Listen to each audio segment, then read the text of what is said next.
राधे राधे, हरे कृष्णा। मंडप सज चुका है और यहाँ पे बस दूल्हा दुल्हन के आने की तैयारी चल रही है। आप देखोगे मैंने चारों तरफ गन्ने लगाए हुए हैं, थोड़ी सी अपने हिसाब से डेकोरेशन भी कर ली है, फूल पत्तियाँ सब लगा ली है। और अब मैं यहाँ पे बहुत हल्दी से लीप रही हूँ, क्योंकि आपको पता है कि हल्दी शुभ चिन्ह का प्रतीक होती है। पहले मैं हल्दी से लीपूंगी, उसके बाद यहाँ पर मैं छोटी सी रंगोली या फिर स्वास्तिक बनाऊंगी, क्योंकि आज हमारी तुलसी माता का विवाह होने वाला है। देखो, अगर आपके घर पे शालिग्राम जी हैं तो आप शालिग्राम जी से विवाह कर सकते हैं। अगर शालिग्राम जी नहीं है तो भगवान विष्णु की कोई भी प्रतिमा हो, आप उससे विवाह कर सकते हैं। आप लोग गेरू से भी लीप सकते हो, बट मैं हल्दी से लीप रही हूँ, क्योंकि हल्दी गेरू से भी ज़्यादा पवित्र बोली गई है। तो यहाँ पे मैंने हल्दी घोली है और यहाँ पे मैंने एक पटा रखा है और उस पर भी मैंने स्वास्तिक ऑलरेडी पहले से ही बना लिया है। सबसे पहले मैंने स्वास्तिक बनाया था, फिर हल्दी से मैंने नीचे हल्का सा लेप लिया, क्योंकि आप देखोगे ना, आपके घर में किसी की भी शादी होती है तो हल्दी का उपयोग बहुत बहुत ज़्यादा किया जाता है। उसके बाद मैंने बहुत सुंदर सी एक रंगोली नुमा स्वास्तिक बनाया। आप सिंपल से अष्ट कमल दल बना सकते हो, केवल स्वास्तिक बना सकते हो। मैंने ये वाला स्वास्तिक बनाया है। आप चाहो तो कोई रंगोली बना सकते हो, लेकिन कुछ ना कुछ बनाना तो अवश्य होता है, क्योंकि हमारी तुलसी माता का विवाह है और शास्त्रों में ऐसा वर्णन आया है, जिस घर में तुलसी विवाह होता है वहाँ पर धन संपदा, मान सम्मान, यश वैभव की पूरे साल भर कमी नहीं रहती।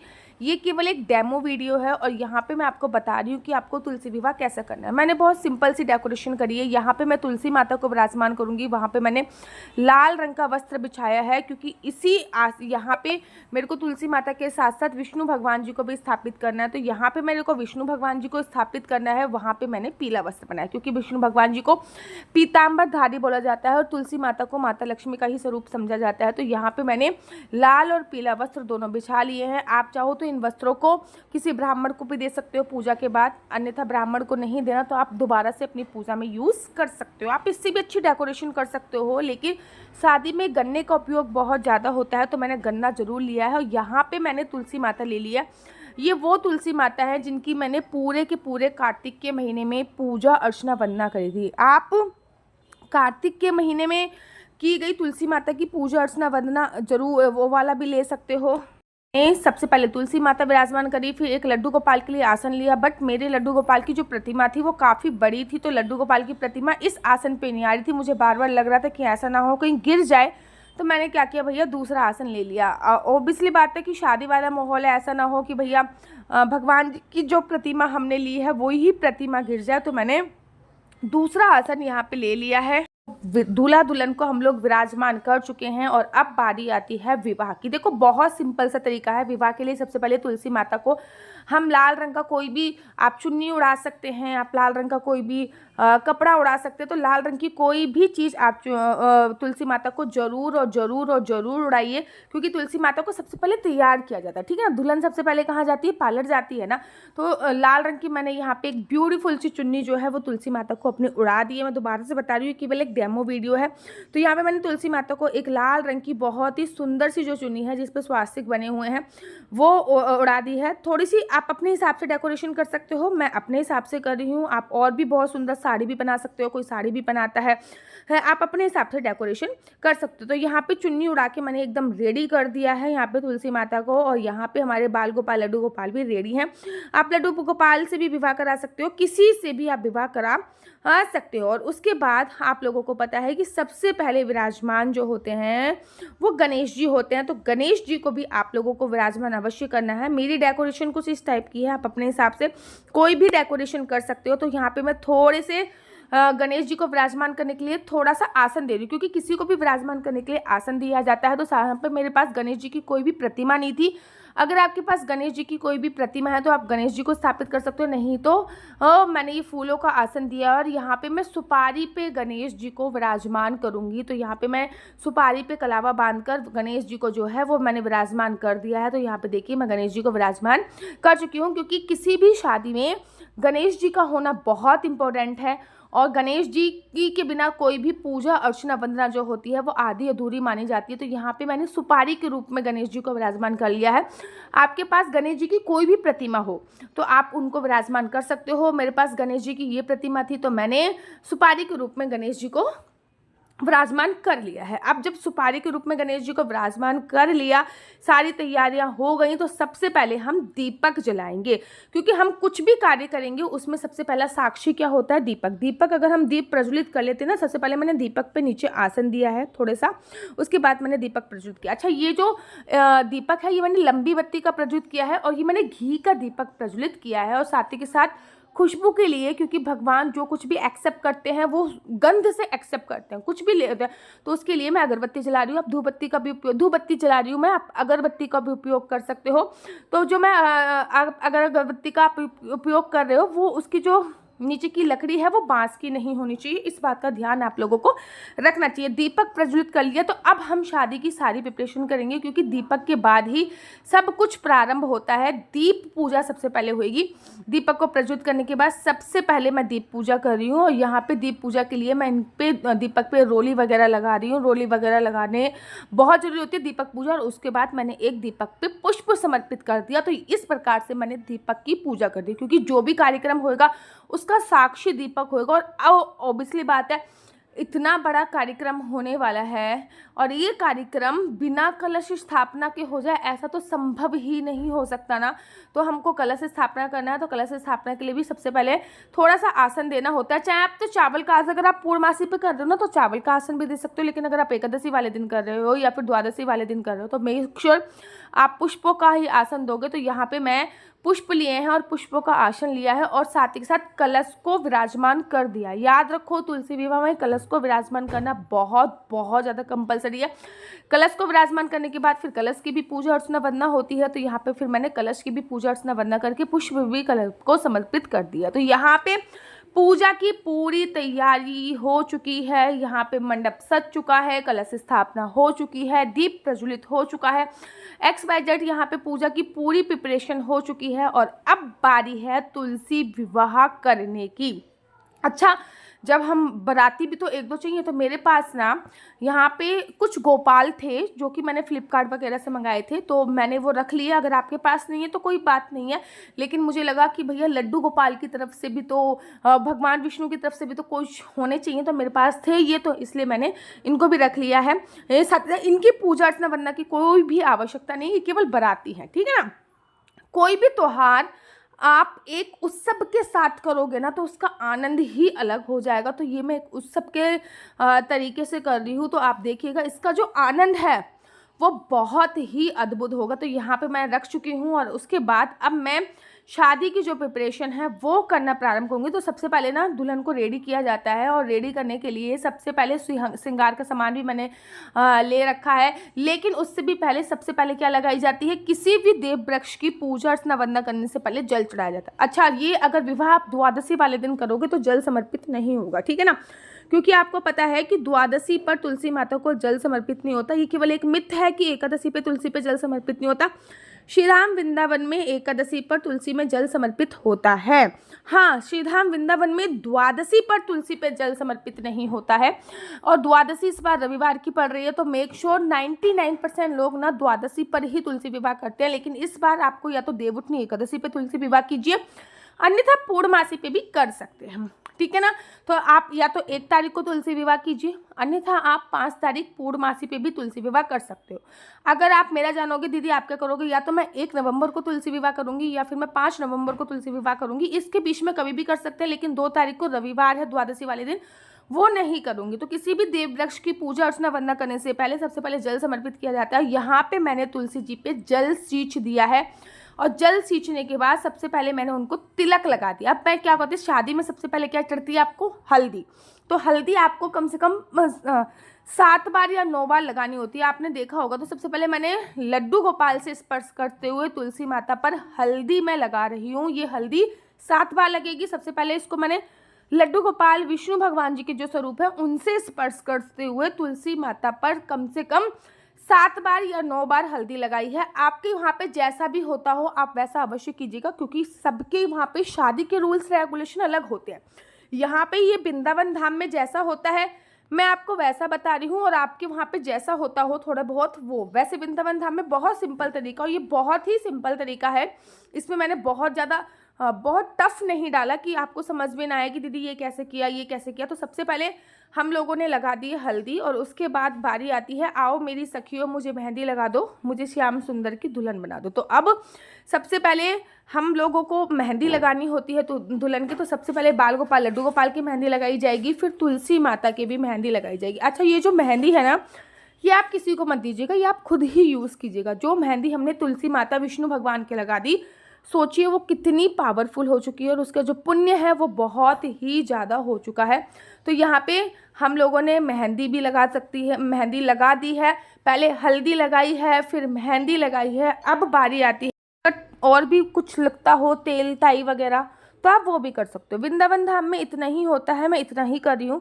2-3 चीज़ें और ध्यान रखिए, आप जो भी कुछ तुलसी माता पे समर्पित कर रहे हो वो लड्डू गोपाल से स्पर्श करते हुए ही समर्पित करना है, इस बात का आपको विशेष तौर पर ध्यान देना है। अब मैं तुलसी माता का थोड़ा सा श्रृंगार करूँगी।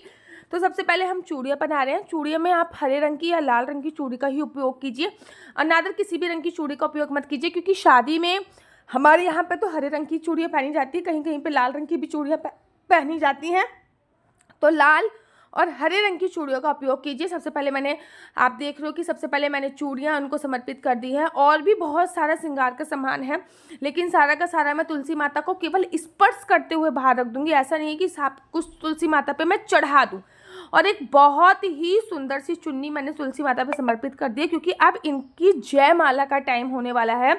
अब इनको मैं बहुत अच्छी तरीके से, ये समझ लीजिए, सजा रही हूँ। जैसे दुल्हन को सजाते हैं ना, वैसे ही बहुत अच्छी तरीके से सजा रही हूँ। और यहाँ पे गणेश जी की भी अब पूजा अर्चना वंदना हो रही है, क्योंकि अब शादी का समय होने वाला है। तो ऑब्वियसली बात है कि गणेश जी की भी पूजा अर्चना वंदना अब आपकी होगी ही होगी। तैयारी पूरी हो चुकी है, बस अब बारी है शादी होने की। ठीक है, अब शादी होने की बारी है। तो सबसे पहले हमने गणेश जी का पूजन किया, गणेश जी के पूजन के बाद लड्डू गोपाल जी का पूजन अर्चना वंदन कर रहे हैं, क्योंकि अब शादी होने की तैयारी चल रही है, तो इसलिए अब हम पूजन कर रहे हैं। तो पहले हमने गणेश जी का पूजन किया, फिर लड्डू गोपाल जी का पूजन किया, अब तुलसी माता का भी पूजन अर्चन वंदन कर रहे हैं, क्योंकि विवाह की तैयारी प्रारंभ होने वाली है। जब भी आप पूजन करो ना, मस्तक पे तिलक लगाओ, और अगर एकादशी वाले दिन नहीं करे तो थोड़े से अक्षत समर्पित कर सकते हो। अगर एकादशी वाले दिन कर रहे हो तो आप पुष्प समर्पित कर दीजिए। कुछ इस प्रकार से आपको करना है। उसके बाद आप सभी को तुलसी माता को श्रृंगार का सामान समर्पित करना है। यह तुलसी माता का श्रृंगार का सामान है, साड़ी है, ब्लाउज है, मंगलसूत्र इत्यादि है, और यहाँ पे लड्डू गोपाल के लिए पीले रंग की कुछ वस्त्र है। ये सारी चीज़ों में से 1-2 चीज़ें आप अपने लिए रख सकते हो। बाकी बहुत सारा सामान आप किसी ब्राह्मण को अपने मानने को दे सकते हो। अब ये सब तुलसी माता पे तो चढ़ेगा नहीं, तो तुलसी माता और लड्डू गोपाल से स्पर्श करते हुए हम इसको रख देंगे, इस भाव से कि हमने ये सब कुछ समर्पित कर दिया है। और साथ ही के साथ आप लोगों को इस बात का भी ध्यान रखना है, ये जो सामान है ये जितना ज़्यादा बांटा जाएगा, कहते नहीं है सुहाग बांटने से बहुत ज़्यादा बढ़ता है। तो यहाँ पे मैं कुछ बर्तन भी, क्योंकि कन्यादान में दे रही हूँ, तो यहाँ पे मैं कुछ बर्तन भी इंक्लूड कर रही हूँ। तो यहाँ पे मैंने कुछ चांदी के बर्तन और पीतल के बर्तन लिए हैं, आप अपनी श्रद्धा अनुसार ले सकते हो। अच्छा, बिछुए एटलीस्ट चांदी के अवश्य ले लीजिएगा अगर आपकी कैपेसिटी है। अगर बिछुए तो कम से कम बिछुए तो चांदी के ले लीजिएगा, वरना अभी तो चांदी बहुत महंगी हो रही है। अगर ले सकते हो तो अच्छी बात है, नहीं तो कांसे के बिछुए भी कहीं कहीं पे उपयोग होते हैं, तो आप वो भी ले सकते हो। अब बारी आती है शादी की। तो सबसे पहले शादी में क्या होता है, जयमाला होती है। तो आपको 2 माला अटेंड करनी है। अच्छा, इसमें कुछ ना दक्षिणा भी अवश्य रख लीजिएगा, इस बात का ध्यान रखिएगा। जयमाला कराने से पहले सबसे पहले ना मैं गठबंधन कर लूँगी। गठबंधन में आपको एक लाल रंग की चुन्नी लेनी है और एक कलावा लेना है। आप चाहो तो पीले रंग का कोई कपड़ा भी ले सकते हो। तो सबसे पहले कुछ एक सुपारी रखकर और कुछ दक्षिणा रखकर आप समर्पित कर देंगे, इन पे गांठ बांध देंगे, और इसमें जो पैसे हैं ना वो उसमें कुछ और पैसे मिलाकर ब्राह्मण को या कन्या को दान में दे देंगे। तो ये जो कलावा है ये हम लड्डू गोपाल के ऊपर चढ़ा समर्पित करेंगे, और ये चुन्नी है ये हम तुलसी माता के ऊपर समर्पित करेंगे। तो ये गठबंधन हो गया। आप लोगों को पता है कि गठबंधन होता है, तो गठबंधन हो गया। सबसे पहले मैं चुन्नी तुलसी माता पे समर्पित कर दूंगी, और ये जो कलावा है ये मैं अपने बाल गोपाल लड्डू गोपाल पे समर्पित कर दूंगी। तो ये कुछ प्रकार से मैंने ये कलावा जो है वो बाल गोपाल लड्डू गोपाल पे समर्पित कर दिया है। और अब ये हो चुका है गठबंधन, और गठबंधन के बाद तो विवाह ही होता है। अब विवाह के लिए मैंने ना 2 माला ली है, आप लोगों को भी 2 माला लेनी है। तो सबसे पहले 1 माला आपको लेना है, और 1 माला लेके सबसे पहले आपको तो गोपाल से स्पर्श करते हुए माला तुलसी माता पे समर्पित कर देनी। मतलब आप ये जय माला का कार्यक्रम चल रहा है, आप किसी भी तरीके से जब ये जय माला हो रही होगी तो आप शंख हो गया, भजन हो गए, और दूसरी माला आप तुलसी माता से स्पर्श करते हुए बाल गोपाल लड्डू गोपाल को समर्पित कर देंगे। इस मौके पे तालियां हो सकती हैं, फूलों की वर्षा आप कर सकते हो, शंख बजा सकते हो, ढोलक वगैरह इत्यादि जो भी आपके घर पे है वो भी बजा सकते हो, फूलों की वर्षा कर सकते हो। तो यहाँ पे मैंने भी थोड़ी बहुत फूलों की वर्षा करी है। मैं यहाँ पे केवल आप लोगों को दोबारा बता दूं कि केवल जस्ट लाइक कि मैं एक डेमो कर रही हूँ, बहुत सब कुछ नहीं करी। तुलसी विवाह हम लोगों ने बहुत अच्छी तरीके से सेलिब्रेट हम करते हैं, मतलब ऐसे ही करते हैं, ये केवल डेमो के लिए था तो मैं डेमो करी। उसके बाद आप एक ना चांदी का सिक्का लीजिए, चांदी का ले सकते हैं, सिंपल भी ले सकते हैं, लेकिन बेसिकली हमारे यहाँ पे चांदी का सिक्का लिया जाता है, या फिर कोई अंगूठी ले लीजिए और उसमें आप नया सिंदूर जो आप यूज़ करते हो वो वाला नहीं, नया सिंदूर आपको लेना है, उस चांदी के सिक्के में वो सिंदूर रखना है और तुलसी माता को लड्डू गोपाल से स्पर्श करते हुए वो सिंदूर आपको 3 बार लगाना है। आप देखिए मैंने चांदी के सिक्के में सिंदूर लिया है और तुलसी माता से स्पर्श करते हुए मैं ये सिंदूर समर्पित कर रही हूँ। पहले लड्डू गोपाल से स्पर्श किया, फिर मैंने तुलसी माता को ये सिंदूर समर्पित किया। ये वाला सिंदूर आपको किसी को नहीं देना, ये आप पूरे साल भर खुद से यूज़ करना है। इसमें जो सिंदूर होएगा वो नया ही होगा, पुराना सिंदूर नहीं होगा, और ये सिंदूर किसी को भी दान नहीं करना, और सिक्का फिर वहीं पे रख देना, क्योंकि सिक्का जो होता है फिर वो लड़की का ही हो जाता है, अंगूठी वगैरह सिक्का वगैरह जो भी होती है फिर वो उस कन्या की ही हो जाती है। उसके बाद आती है मंगलसूत्र की बारी। अगर आप सोने का, चांदी का, किसी भी प्रकार का कोई मंगलसूत्र ले सकते हो, बहुत अच्छी बात है, नहीं तो आप आर्टिफिशियल भी ले सकते हो। लड्डू गोपाल से स्पर्श करते हुए आप मंगलसूत्र जो है वो तुलसी माता को अवश्य और अवश्य समर्पित कर दीजिए। ये देखिए मैंने मंगलसूत्र भी तुलसी माता पर समर्पित कर दिया है, जो कि बहुत ही सुंदर लग रहा है। और मंगलसूत्र समर्पित करने के बाद अब बारी आती है आपके फेरे की, ठीक है।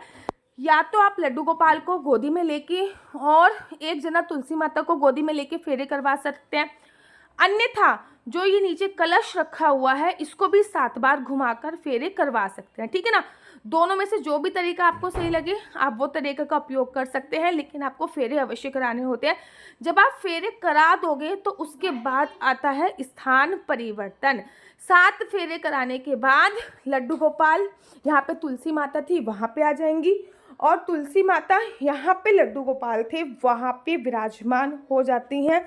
तो ये हो जाता है स्थान परिवर्तन, और अब विवाह पूरी तरीके से संपन्न हो चुका है। जब विवाह संपन्न हो जाता है तो मिठाई का उपयोग होते हैं। मिठाई में सबसे पहले तो आपको देनी होंगे ये लड्डू, क्योंकि लड्डू सबसे सुखद फल होते हैं। तो लड्डू दीजिए, फिर भोग में फ्रूट्स समर्पित कीजिए, पूर्णमासी पे बना रहे हो तो खीर जरूर समर्पित कीजिए, पुष्पों की वर्षा कीजिए, सबको बधाई अवश्य बांटिए, और जितना ज़्यादा उत्सव बना सकते हैं उस टाइम पे उतना ज़्यादा उत्सव आप अवश्य और अवश्य बनाइए। उसके बाद बारी आती है आरती की। सबसे पहले गणेश भगवान जी की आरती कीजिए, फिर आप ओम जय जगदीश की आरती कीजिए, और तुलसी जी की भी आरती इस समय पे आपको करनी होती है। बाकी एक आरती कोई भी आप अपनी मर्जी से कर सकते हो। इस प्रकार से आपका तुलसी विवाह का जो कार्यक्रम होता है वो संपन्न हो जाता है। तो इस तरीके से आप बहुत अच्छी तरीके से तुलसी विवाह का कार्यक्रम कर सकते हैं। मेरा नंबर आपको नीचे स्क्रीन पे दिख रहा होगा। मेरा नंबर है 4 बार 9 20 25 65। आई रिपीट अगेन 4 बार 9 20 25 65। आपका बच्चा जॉब करेगा या बिजनेस करेगा? बिजनेस करेगा तो किस फील्ड में बिजनेस करेगा? जॉब करेगा तो किस सेक्टर में जॉब करेगा? क्या है आपके बच्चे का लकी नंबर? क्या है आपके बच्चे का लकी कलर? क्या कुंडली में राजयोग है या नहीं है? कुंडली में संतान प्राप्ति का योग है या नहीं? ये सभी जानकारी मैं आपको कुंडली के माध्यम से प्राप्त कराती हूँ। याद रखिए कुंडली देखना बिल्कुल भी फ्री नहीं है। कुंडली देखने के थोड़े से चार्जेस है, और इस नंबर पे मुझसे किसी भी प्रकार से कोई भी क्वेश्चन आंसर पूछने के लिए फ़ोन मत कीजिएगा, क्योंकि ये नंबर केवल और केवल कुंडली दिखाने के लिए दिया हुआ है। और फिर आप अर्ध दंडवत प्रणाम करके मिठाई बांटिएगा। तुलसी माता आप किसी को दान में देंगे अगले दिन, क्योंकि उस दिन तो नहीं, एक रात के बाद तुलसी माता किसी को, जिसे कहते हैं विदा करना, विदा के साथ बहुत सारा सामान तुलसी को दिया जाता है। राधे राधे, हरे कृष्ण। तो यहाँ पे हम आप लोगों के लिए लेके आए हैं असली तुलसी माला। विभिन्न प्रकार की हमारे पास असली तुलसी माला है। 30 रुपये से प्रारंभ होकर हमारे पास 1100 रुपये तक की तुलसी माला है। जप माला है, गले में पहनने वाली तुलसी माला है, 1 राउंड की तुलसी माला है, 2 राउंड की तुलसी माला है, 10 साल तक चलने वाली तुलसी माला है, और डबल राउंड की तुलसी माला है, 3 राउंड की तुलसी माला है, गांठ वाली जपने वाली माला है, बिना गांठ की जपने वाली माला है, राधा नाम के लॉकेट वाली माला है, और लैब सर्टिफिकेट द्वारा प्रमाणित तुलसी माला है, जिसमें हम आपको लैब का सर्टिफिकेट देंगे कि ये असली है या नकली है। बहुत सारी तुलसी मालाएं हम आपके लिए लेके आए हैं। न केवल हम आपके लिए तुलसी माला का कलेक्शन लेके आए हैं, अपितु लड्डू गोपाल की असली तुलसी माला जिस पे राधा नाम का लॉकेट है, लड्डू गोपाल के लिए वैजंती माला, लड्डू गोपाल के लिए चंदन माला भी हम लोगों के लिए लेके आए हैं। और लड्डू गोपाल की तीनों माला का सेट है, तुलसी माला, चंदन माला और वैजंती माला का सेट भी लेके आए हैं। साथ ही के साथ हम आपके लिए रुद्राक्ष के असली ब्रेसलेट, पानी में डालने वाला रुद्राक्ष, 1 मुखी रुद्राक्ष से लेकर 14 मुखी रुद्राक्ष तक हमारे पास सारे लैब टेस्टेड रुद्राक्ष अवेलेबल हैं। आप हमसे ओरिजिनल रुद्राक्ष मंगा सकते हैं। ना केवल हमारे पास रुद्राक्ष अवेलेबल है, अपितु हमारे पास कानों में पहनने वाले राधा नाम के असली तुलसी के इयरिंग्स भी उपलब्ध हैं, जो कि अलग अलग डिजाइन, अलग अलग तरीके से आप लोगों को प्राप्त हो जाएंगे। ये राधा नाम के असली तुलसी के कानों के इयरिंग्स हैं और इसमें बहुत सारी वैरायटी हमारे पास उपलब्ध है। आप जल्दी से जो नीचे नंबर दिया गया है उस पर संपर्क करके अपनी चॉइस से कोई भी राधा नाम के इयरिंग्स अपने लिए ले सकते हैं। उनके प्राइस बहुत ही सस्ते हैं, 150 रुपये से फ्री हो 150 रुपये से स्टार्ट होकर मात्र 200 रुपये तक है। और ये है राधा रानी और भगवान श्री कृष्ण जी के चरण, जो आपको अपने मंदिर में जरूर और जरूर विभिन्न प्रकार की अलग अलग तुलसी मालाएं आप लोगों के लिए उपलब्ध है। 30 रुपये से प्रारंभ होकर 1300 रुपये तक की तुलसी मालाएं आप लोगों के लिए उपलब्ध है। हम आप लोगों के लिए लेके आए हैं श्रीधाम वृंदावन की रज, 8 प्रकार की रज इसमें उपलब्ध है। न केवल एक सेवा कुंज की, निधि कुंज की, ललिता कुंड की, राधा कुंड की, कृष्ण कुंड की, निधि वन की, यमुना जी की, 8 जगह की ब्रज रज इसमें आपको उपलब्ध हो जाएगी। ऑर्डर जल्दी से जल्दी नीचे दिए गए नंबर पर करिए, हमारे पास लिमिटेड स्टॉक है। राधे राधे। विवाह की सबसे सरल विधि आपको कैसी लगी मुझे कमेंट्स करके जरूर बताइएगा। और अगर आपको मेरी वीडियो अच्छी लगती है तो आप अपना यूट्यूब चैनल हरि बोल को लाइक शेयर सब्सक्राइब करना बिल्कुल भी मत भूलिए। तब तक के लिए मुझे दीजिए इजाजत। राधे राधे, हरे कृष्णा, हरि बोल। आप सभी को तुलसी विवाह की अनंत और अनंत शुभकामनाएं। राधे राधे, हरि बोल, हरे कृष्णा।